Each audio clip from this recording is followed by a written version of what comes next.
Good evening and welcome to Story Hour. I'm tonight's host, Laura Blackwell. My co-host, Daniel Marcus, started Story Hour at the beginning of a shelter-in-place order to help people stay connected while we were all stuck apart. And here we are, several months later, still telling each other tales and sheltering in stories together. Welcome back to those returning. Welcome to those of you joining us for the first time. As always, we have two writers reading for their favorite nonprofits. Tonight's readers are Hilary B. Bisienieks and Laura Pearlman.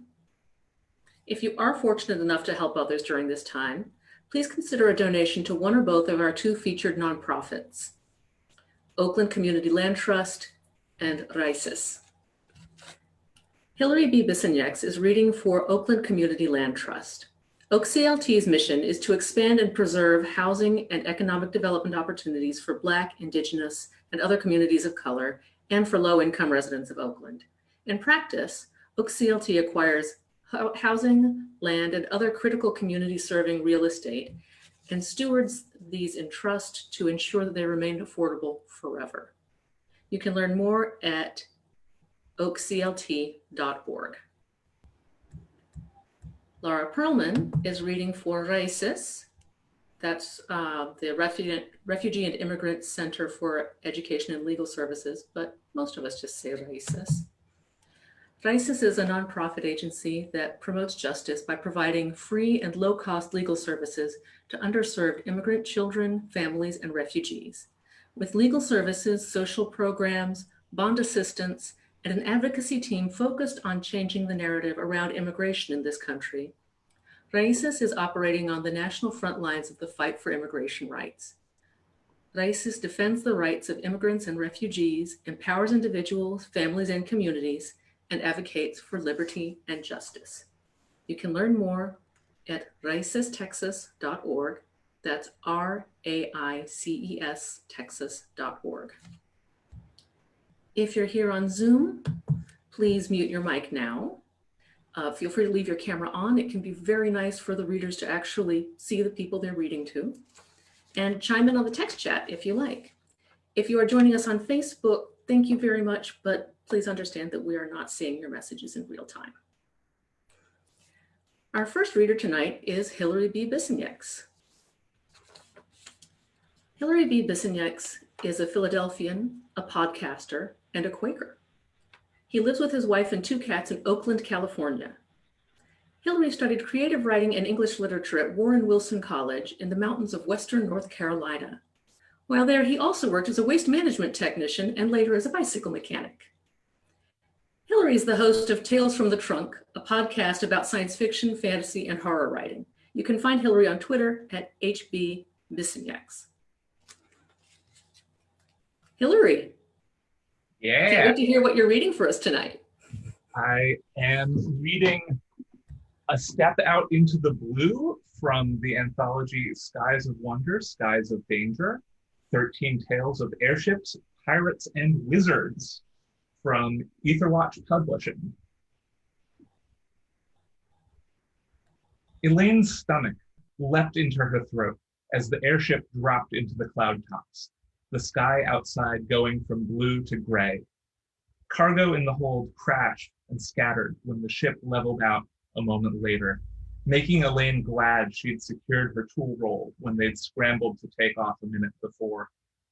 Next to her, the little caged navigation demon took a break from its incessant nattering to whimper. Elaine swore. She shouldn't be here. They should have given her a chance to disembark before leaving the maintenance yard. Unfinished business, unfinished installation be damned. Stupid lowlander raiders. With luck, the ship's skeleton crew would be able to repel the barbarians. She muttered a charm to keep herself upright, one of the few pieces of magic her job had taught her, and held her breath. It was thrilling to be skybound, though, despite the terror. This could be her chance. Once they were back in port, management would have to transfer her and give her more training, right? She'd threatened to quit, but as far as management was concerned, she was replaceable. The city of Kingston on Cumulus was full of young women just like her, gifted with magical abilities and ready to be suckered into a menial labor with the promise of future training. Any shred of hope of safe return was shattered as something thumped against the hull, making the ship lurch. Borders. It couldn't be anything else. The airship pitched, like the pilot was trying to buck the lowlander flyer off, like this was some sort of fast attack flyer, not a hulking great transport, still half loaded with medical supplies. The demon whimpered again. She banged on its cage. Hush up! I don't like this any more than you do. If the little bastard hadn't been so hard to corral in the first place, maybe Elaine would have gotten to the job on time and finished installing the demon before the lowlanders showed up. She should be sneaking around the academy after skiving off work right now, trying to learn more magery, rather than wondering if she'd make it home alive. Stupid job.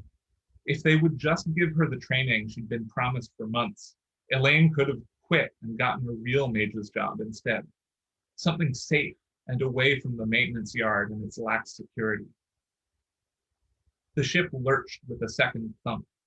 In the distance, someone shouted. Then gunshots rang out. The airship burst through the cloud tops, sunlight lancing through the porthole above Elaine's head, then leveled out. More shouting, more shooting. There was no place for Elaine to hide in the relay room. The space was little more than a closet lined with a mess of pipes and crystals that shunted power and control signals between the bridge and the ship's engines and lift units. If she wanted to avoid being shot by a lowlander, she'd have to find somewhere else. The narrow corridor outside was empty for the moment. Elaine didn't know much about the layout of the ship. She'd mostly done installs on the smaller merchant-class vessels, not these military supply ships, but she'd passed an entrance to the hold on her way aboard. The lowlanders would look there at some point, but hopefully they wouldn't do too thorough of a search until they'd set the ship down someplace. It wasn't a great idea, but it wasn't like she had a better plan. Elaine grabbed her tool roll and crept out of the relay room and down the corridor, shutting the door against the nav demon's protests as softly yet swiftly as she could.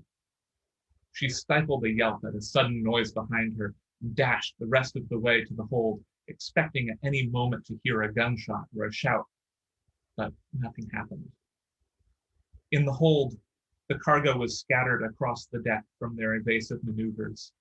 The ship was supposed to stop over in the maintenance yard just long enough for Elaine to install the nav demon before moving on. It shouldn't have been loaded to begin with.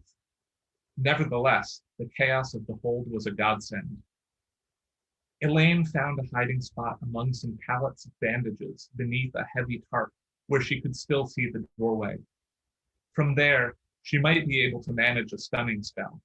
She knew the words for one at any rate. If it came to a fight, her chances weren't good, but at least in the hold, she had some space to move and evade. She hadn't been pursued into the hold, and the shooting had stopped.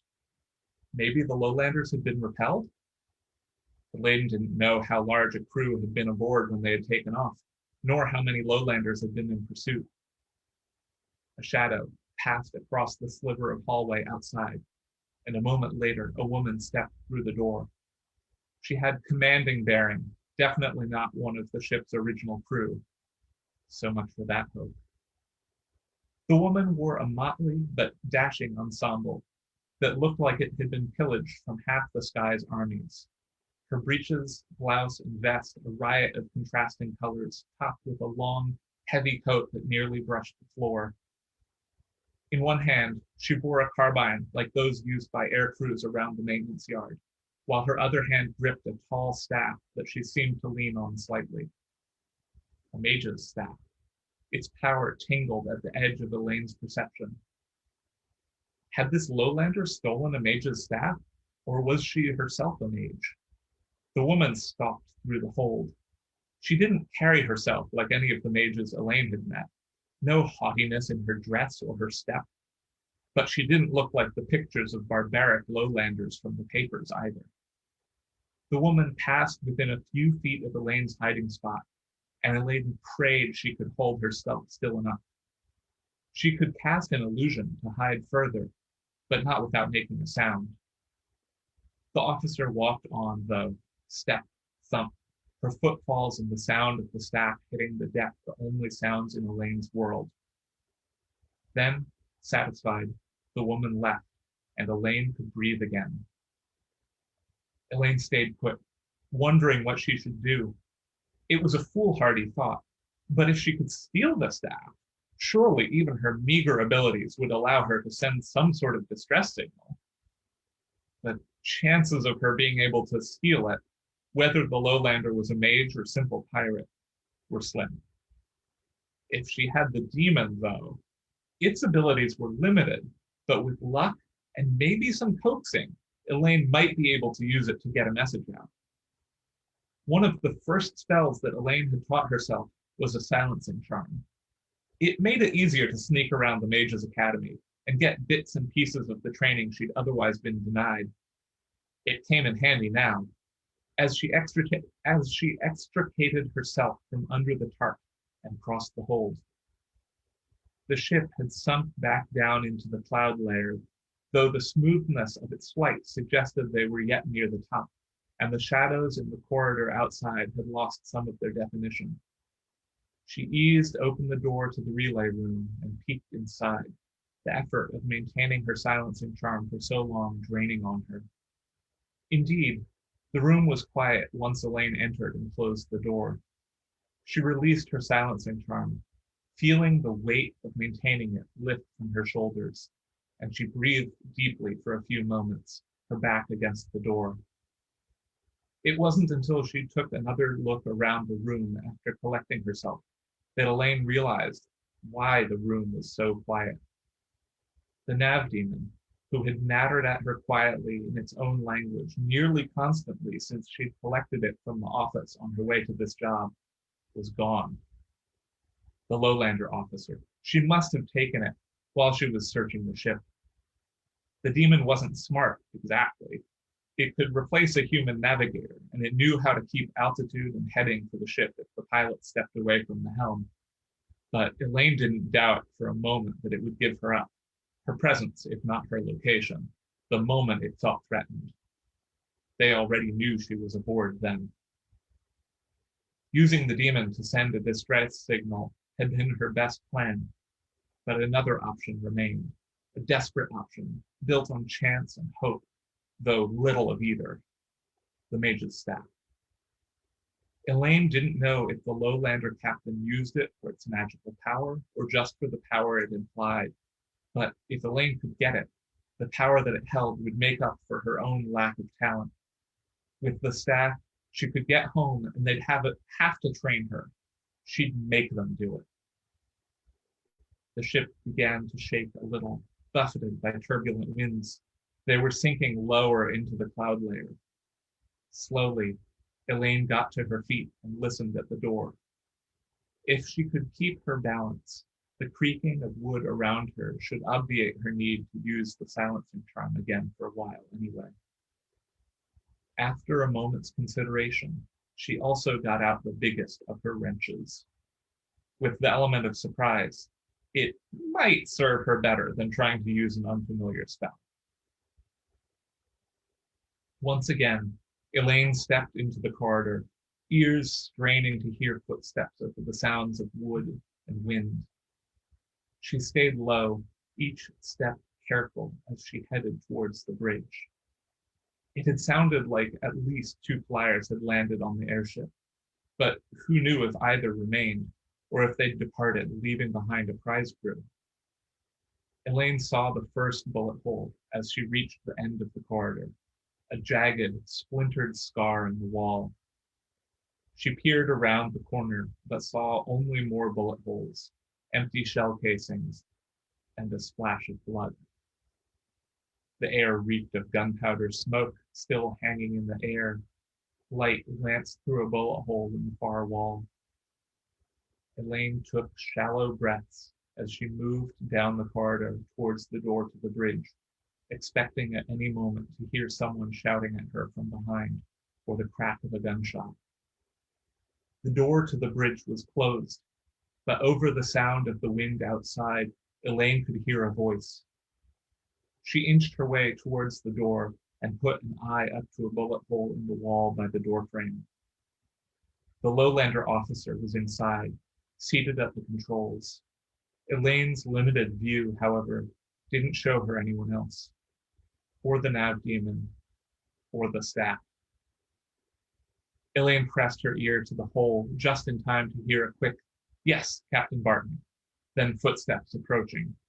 She dared a glance through the hole just long enough to see that someone else, a young woman, on the bridge was coming towards the door. Elaine looked left and right and then moved to the other side of the door so that she would be between the door and the wall when it opened. With a tremendous effort, she muttered the words for an illusion, followed by her silencing charm. A real mage would have been able to weave a tapestry of light and dark to perfectly conceal anything they wished, or simply turn themselves invisible. Elaine turned the color of the wall behind her. A moment later, the door swung open, nearly slamming into Elaine's head, and the young woman walked out, passing down the corridor and around the corner without so much as a glance back. Still on silenced feet, Elaine exhaled and slipped around the door. The bridge was clean, save for a few splinters of wood from the bullet hole in the wall behind her, and some shards of glass where the bullet had come to rest in one of the gauges. The huge panoramic window that dominated the far side of the bridge was undamaged, and the captain's chair was empty. A tingle of power and the lightest touch of something cold accompanied a steely voice. "Can I help you with something, little one?" Elaine shook her head, suddenly unable to find her words. "Turn around nice and slow, and let's have a look at you," Captain Barton commanded. Elaine complied. Her gaze skated around the wall as Barton looked her over, finally settling on the splintered bullet hole. What would it feel like to be shot, she wondered. Or would they even waste a bullet on her? They could just toss Elaine overboard and let gravity do the work. "What are you doing here?" Barton asked. Elaine stammered, trying to come up with a convincing lie, wondering what it mattered if she was just going to be killed or sold into slavery. "Speak!" The captain didn't so much point her staff at Elaine as incline it with a practiced confidence. Captain Barton's command didn't feel harsh for all that her words were cold. Elaine felt the magic course through her, a sort of warmth that brought the truth to her lips. "I was aboard installing an abdemon when your flyers were spotted, and I wasn't given a chance to disembark before the ship took off. We found your nav demon. What I'm more interested in, though, is what you were doing right here." Elaine paused for a moment. Again, Barton inclined her staff a fraction of an inch, and the warmth washed through Elaine. "I saw you with your staff when I was hiding in the hold. I was going to use the demon to send a distress signal, but then I found it gone." "You wanted to steal my staff, then?" Elaine nodded. "Not the wisest plan, but you were clever enough to evade us for this long. And you've a bit of talent to you already," she nodded. "You could be of use." "Of use?" Elaine blanched. She'd almost rather be killed. Better dead than enslaved to barbaric lowlanders. "Sit." The power she put through Elaine wasn't violent, but it lacked the warmth of the earlier compulsion. "And put that wrench away. We both know it wouldn't have done you any good." Elaine's feet took her to one of the chairs beside the captain's. Her knees bent, and she sat. She opened her tool roll and replaced the wrench. When she'd only been compelled to speak, Barton's power had felt like a warm tingle, gently leading her to do the right thing. This, though, Elaine felt cold, disconnected from her whole body. "You'll stay there and not make trouble, I trust?" Barton asked. "I can make you comply, but I find that tiresome." Elaine nodded. anything to avoid that cold power that severed her from her own will. Barton seated herself at the ship's controls and pulled the speaking horn towards herself. Nell, you can come back now. I've found our stowaway. They could be going anywhere, flying through that cloud layer, but Captain Barton, checking against the binnacle, seemed confident of their heading. Nell appeared a few minutes later, scowling at Elaine. She and Barton had a quick, whispered conversation in a Slavic-sounding language, which led to more scowling before Nell stalked off, muttering. The ship dipped below the clouds, revealing a scorched landscape. Elaine hadn't realized that they'd flown far enough to reach one of the exterminations. Nothing moved below them. Nothing lived. The whole of the Earth's surface, for hundreds of miles, littered here and there with the hulking great bones of impossible beasts, was burned, salted, and poisoned so that nothing would grow. In the distance, though, there seemed to be some variation, some patch of color breaking up the grays and blacks and browns. I won't be your slave, Elaine said, her eyes fixed on that patch of color on the horizon. I think I'd rather be left here to fend for myself. The captain laughed. Slave? Really?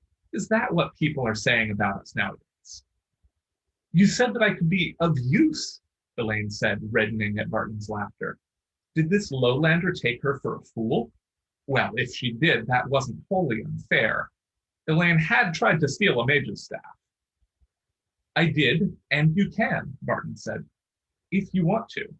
You could be trained, work a job that you enjoy, or you can be returned to your former life if that's what you'd prefer. That's not what I would choose, though, if I were you. Really, Elaine said, feeling somehow safe to let sarcasm edge into her voice.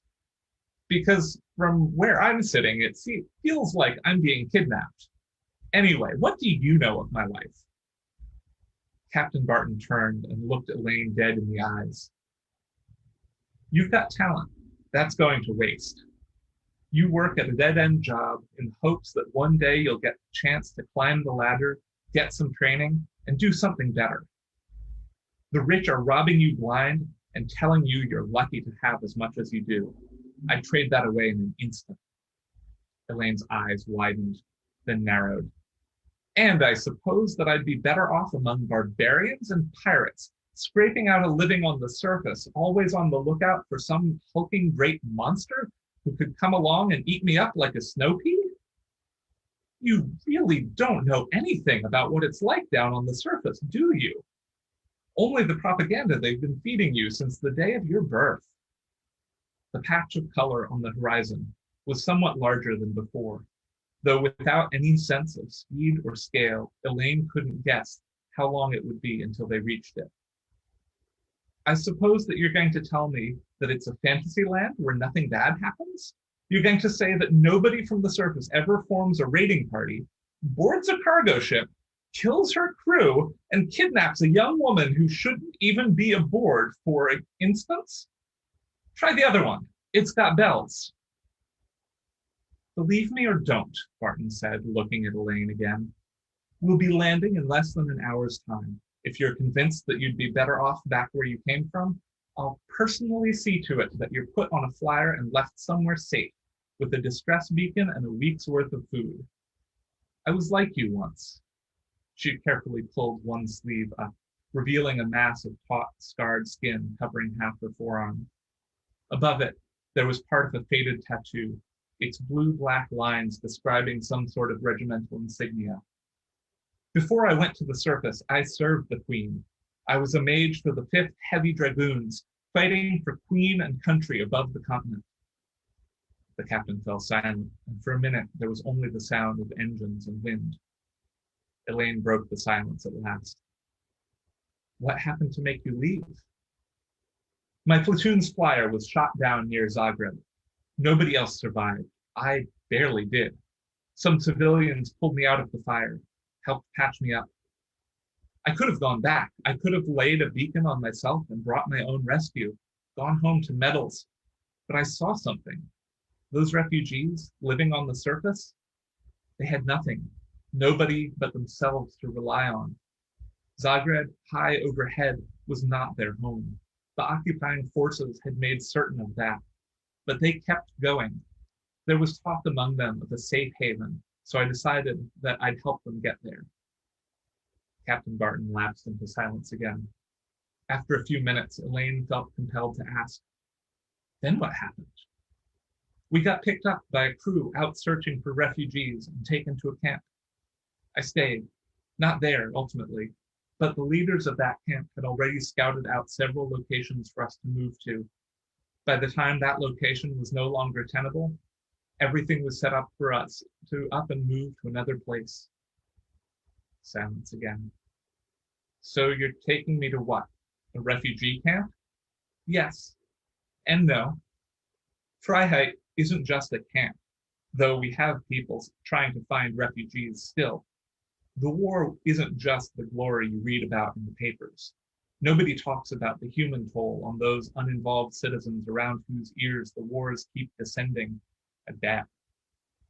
I certainly didn't think about any of that until some of those very people saved me. A thought struck Elaine. What happened to the crew? The guys you stole this ship from? They're safe, I promise. Like hell they are. I saw bullet holes. I saw blood. I may have been a bit of a fool trying to get your staff, but I'm not stupid. Look, Barton said, pointing to a ragged, bloody hole in one leg of her trousers. No wonder she'd been leaning on her staff earlier.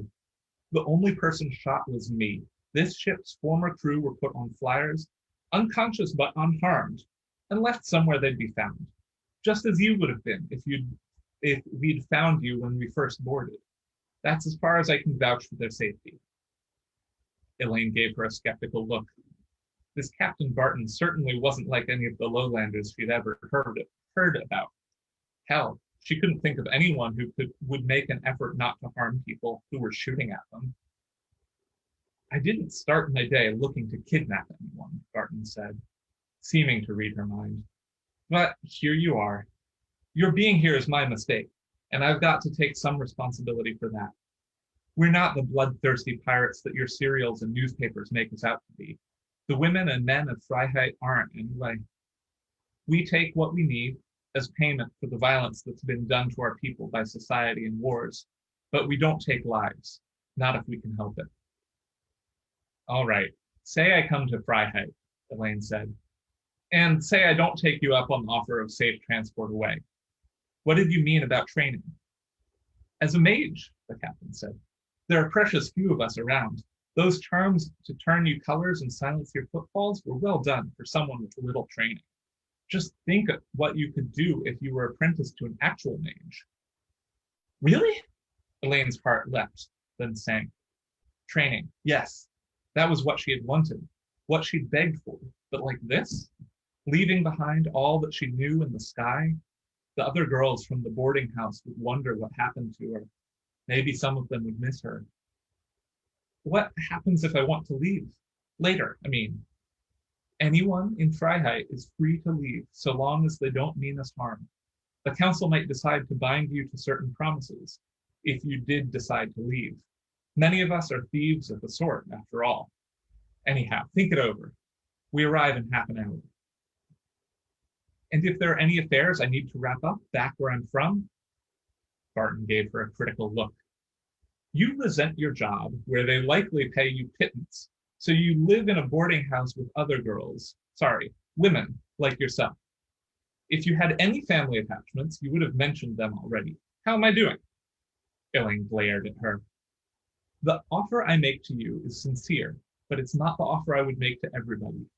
Living in Freiheit is an adjustment, and it's not one that everyone can make. The patch of color in the distance had grown so that Elaine could now see it for what it was, a city, fortified and vibrant in the midst of the exterminations. There, below the cloud layer, there was life, greenery even. It seemed such an unlikely sight, though she knew that people had lived on the surface for countless millennia. If I do stay, and I'm not saying that I will, but if I do, can I send word back, at least to let some of the others at the boarding house know I'm safe? Barton's face softened a touch, and she nodded. If you stay, of course, we have our ways. Thank you.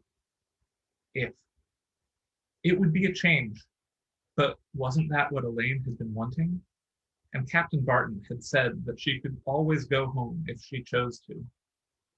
Somehow, Elaine knew that wasn't what her choice would be. And that's it.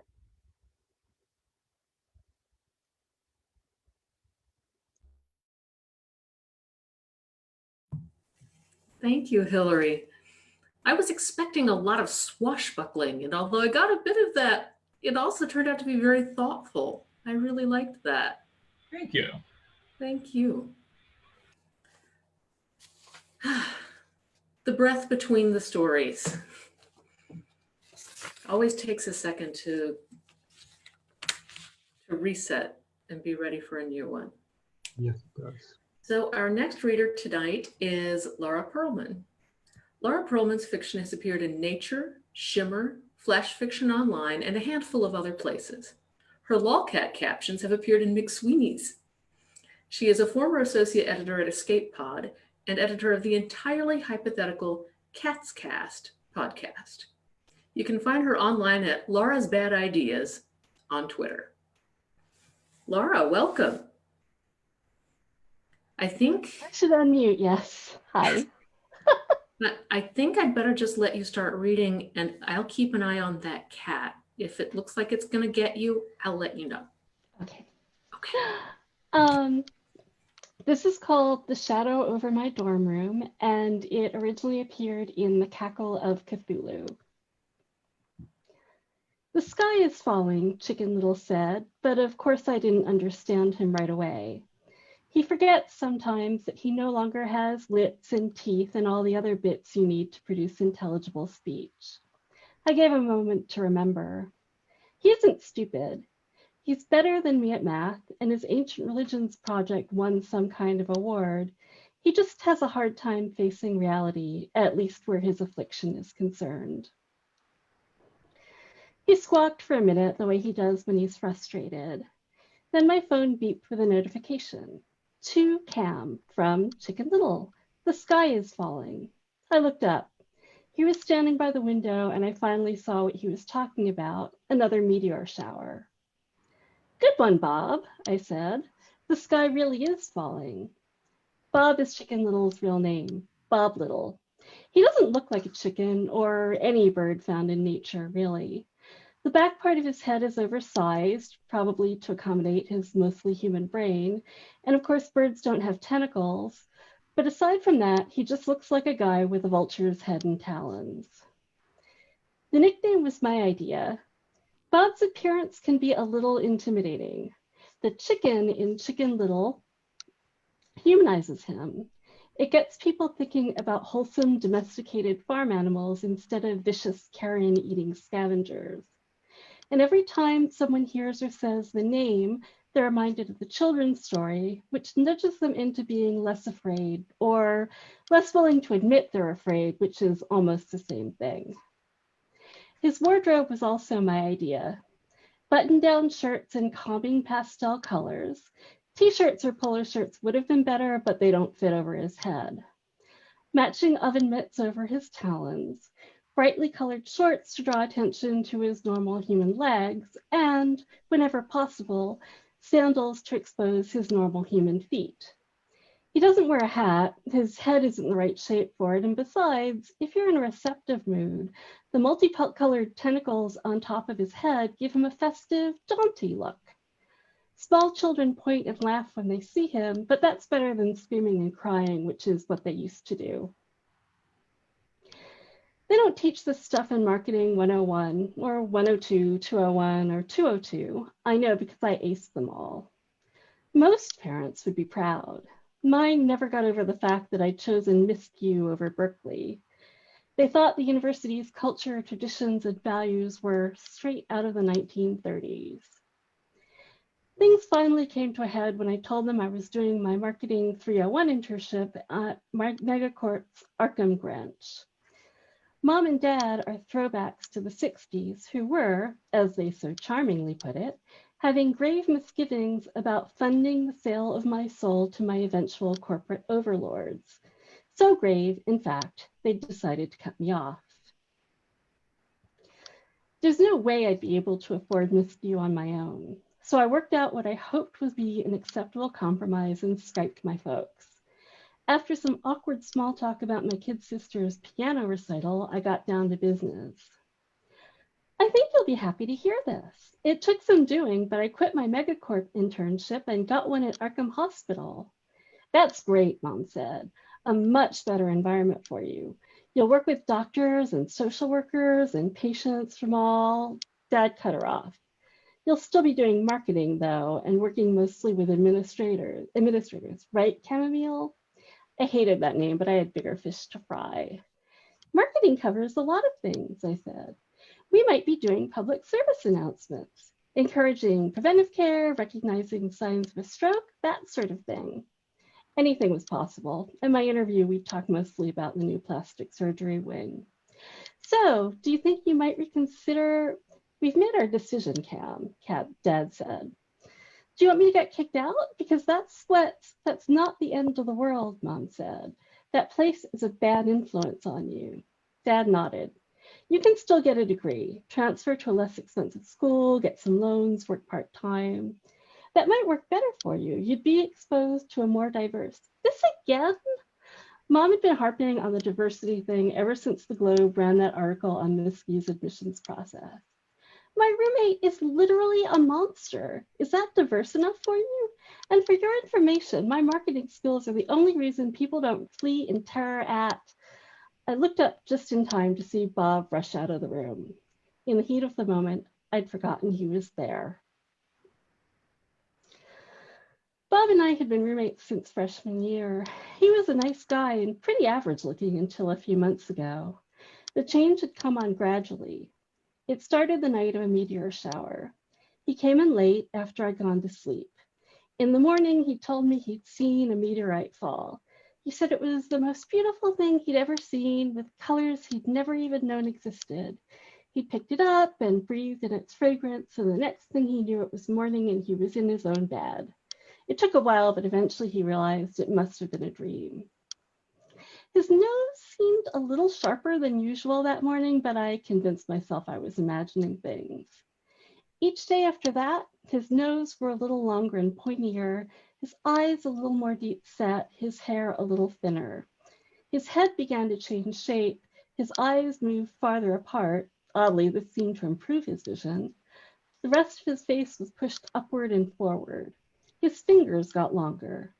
One day he tried to trim his fingernails and couldn't cut through them. He began to have trouble eating and speaking. He lost weight. He went to the infirmary. They gave him a referral to a speech therapist, a prescription for Xanax, and a pamphlet on eating disorders. The speech therapist gave him some vocal exercises to practice, basically just a bunch of nonsense syllables to say at least 13 times a day. It didn't help, and it was annoying as hell. Bob was dating a girl called Michelle at the time. She stuck with him until the night her grandmother died. Michelle was heartbroken. Bob tried to wipe away her tears, but by this time his talons had started coming in. Michelle wound up with 7 stitches, a prescription for Valium, and a pamphlet on domestic violence.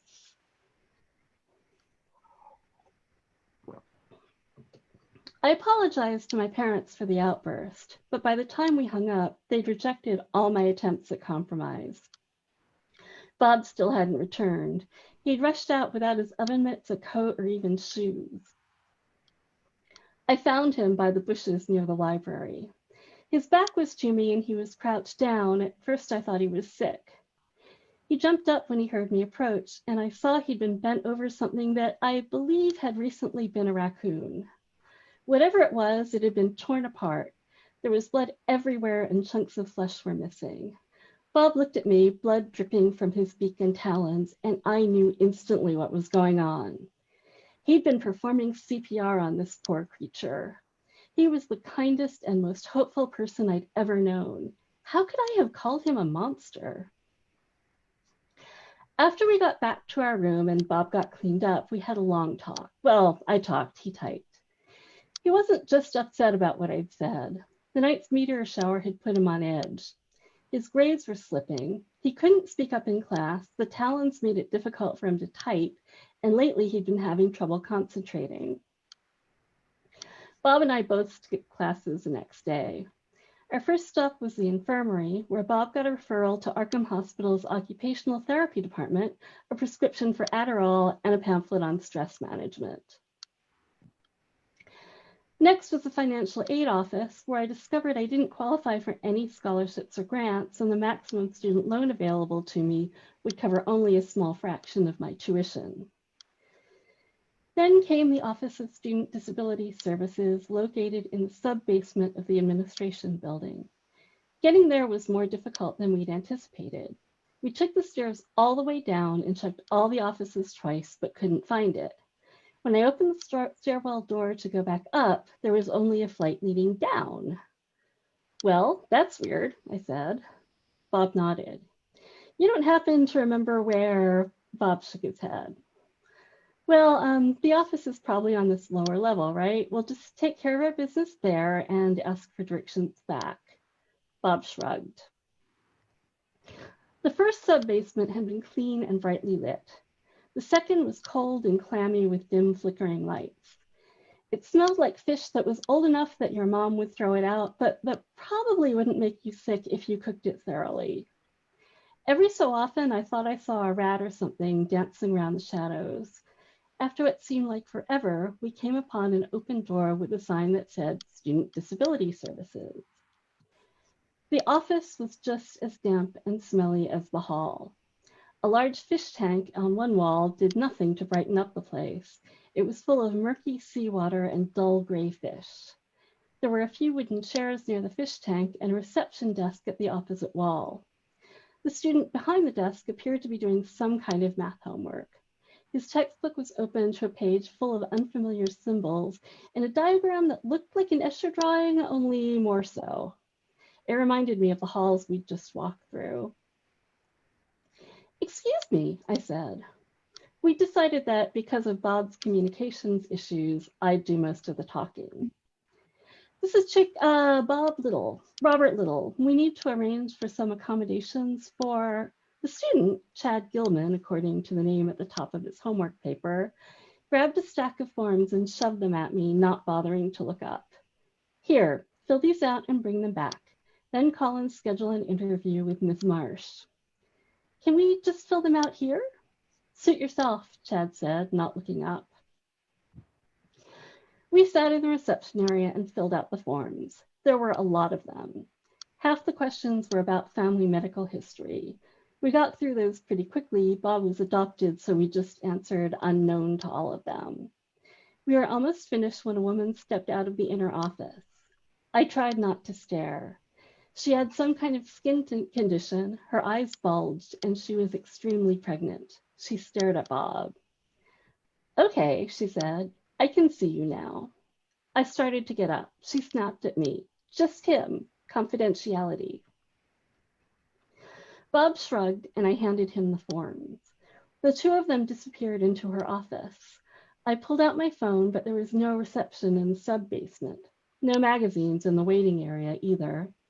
I stared at the fish tank for a minute, but a bunch of gray fish swimming slowly back and forth aren't particularly entertaining.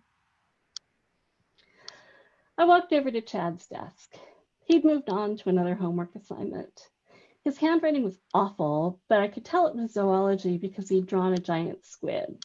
The drawing was pretty bad. The proportions were all wrong, and it had way too many tentacles. So, I said, I guess we didn't need that appointment after all. Chad grunted. You would have had us coming here 3 times, and we're getting it done in 1 stop. No response. I mean, it was hard enough for us to get here, but this is Student Disability Services. Imagine how hard it would be for a student rolled in on a wheelchair. Just dropping these off, he said, tossing a bulging manila envelope onto the desk. I'll call later and set up an appointment. He rolled out again and into an elevator directly across the hall from the office. Oh, I said. Bob emerged from Ms. Marsh's office. He seemed happier than he'd been in a long time. When we got back to the dorm, he explained that Ms. Marsh was formulating an accommodation plan for him. She'd have it finalized and in the hands of all his professors within a week. I was feeling optimistic too. While I'd been waiting, I remembered hearing about Megacorp's employee tuition reimbursement program. Maybe I could go back to my internship there, convince them to hire me full-time, and get them to finance the rest of my degree. It turns out that quitting an internship at Megacorp at the end of your first week gets you put on some kind of internal blacklist, so I had to stick with Arkham Hospital. Bob started occupational therapy there the same day I started my internship. It seemed to do him good. He traded his phone for a tablet and ran an app on it that made it easier for him to communicate. He even started gaining back some of the weight he'd lost. A couple of weeks into my internship, I was returning from a coffee run and got into an elevator without checking the up-down arrows. I pushed 4, but the elevator went down to the basement. When the doors opened, I was surprised to see Bob coming out of the morgue, wiping something red off his beak. He froze when he saw me, and to my horror, it all suddenly made sense. The stuff on his beak, the recent weight gain, his avoidance of the dorm and hospital cafeterias. I could barely get the words out. You've been eating down here in the morgue. This whole time, you've been so self-conscious about your beak that you've been bringing your lunch here where no one can see you. Bob stared at me for a second and then nodded slowly. His entire posture changed. All the tension melted away right before my eyes. He must have been so relieved to share his secret with someone. I stepped out of the elevator and hugged him. Don't worry, I said. I won't tell anyone. But we should probably find you a support group or something. By late April, things were going pretty well for Bob. He was using a modified virtual keyboard and voice synthesis app on his tablet. It was slower than normal speech, but much better than the text-based communications we'd been using before. He'd stopped making surreptitious trips to the morgue. He'd even gotten a part-time job. It didn't make full use of his talents, but it was honest work, transporting surgical waste from the hospital to a disposal facility, and he said he found it rewarding. To each his own, I guess. Ms. Marsh had drafted a disability accommodation plan for Bob, but she'd gone on maternity leave before signing it. This hadn't been much of a problem so far, but midterms were coming up, and that meant timed essays written in longhand. Bob could barely grip a pen, much less write with one. He started talking about dropping out and getting a full-time job with the medical waste company. I decided to take matters into my own hands. I wasn't going to be able to continue at the university. All my efforts to secure funding had failed, but at least I could keep Bob from suffering the same fate. I went to the disability office to confront Chad in person and demand he process Bob's paperwork immediately. At first, he insisted there was nothing he could do. After I'd rephrased the question about 20 times, he seemed to have a change of heart. He told me the dean of students could sign the form. Even better, the dean was having a party on his yacht the next night. He'd hired some students to help with the catering. Chad was one of them, and he was willing to let me take his place. It's 9 o'clock tomorrow night at Innsmouth Harbor, Chad said. I'm not sure exactly where the yacht will be moored, but the locals all know it. Just show up the docks and ask for the Dagon sacrifice.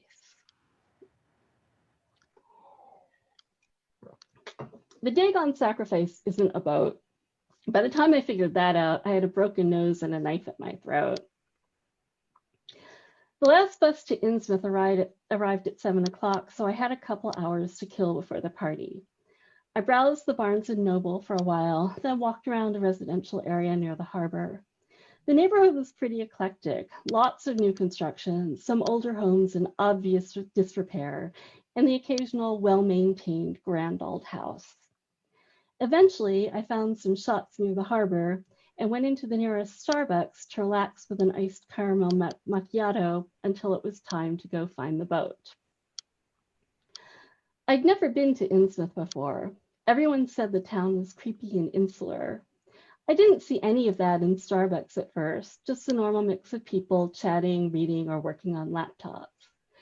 People mostly ignored each other until a couple, 2 men, one Asian, one Black with a baby, arrived and sat down at a table. Everyone who came in after them stopped to say hi to the men and coo at the baby before placing their order. Everyone, that is, except one pasty-looking, foul-tempered man who glared at everyone, including the baby, before stomping up to the counter and demanding a black coffee.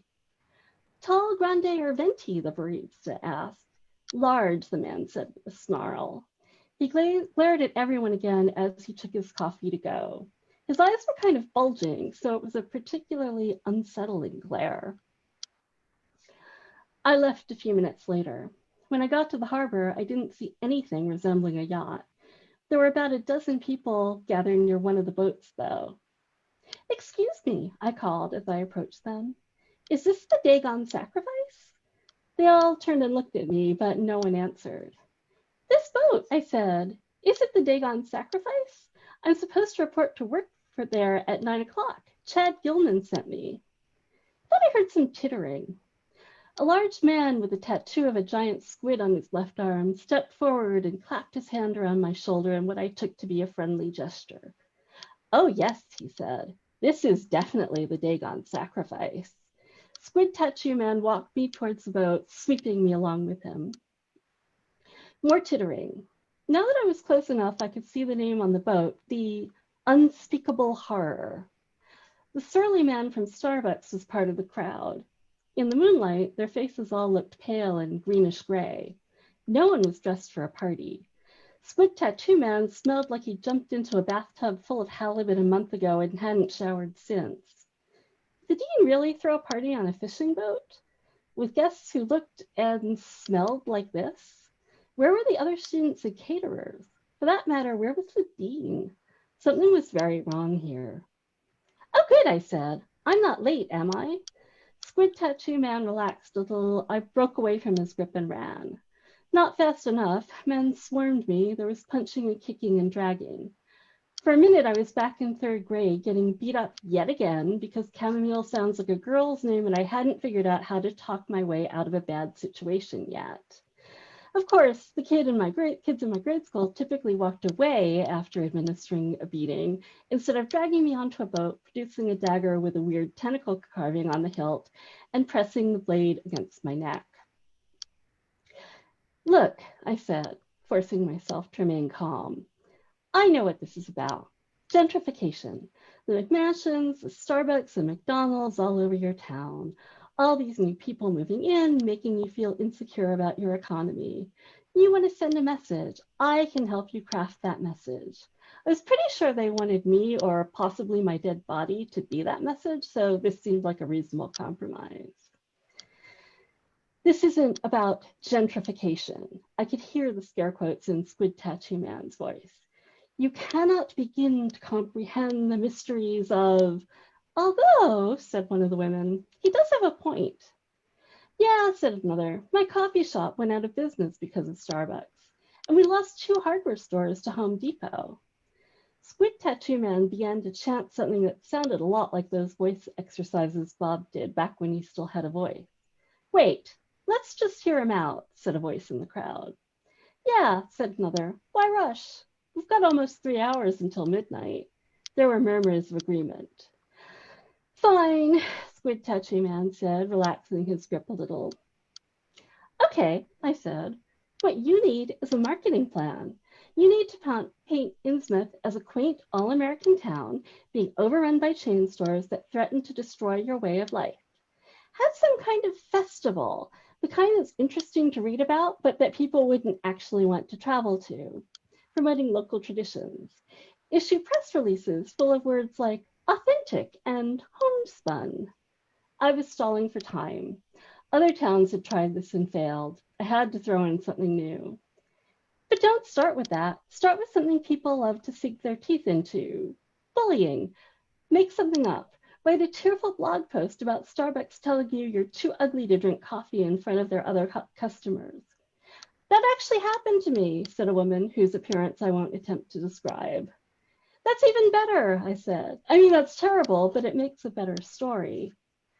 It took a while, but I managed to convince them to take me on as a consultant.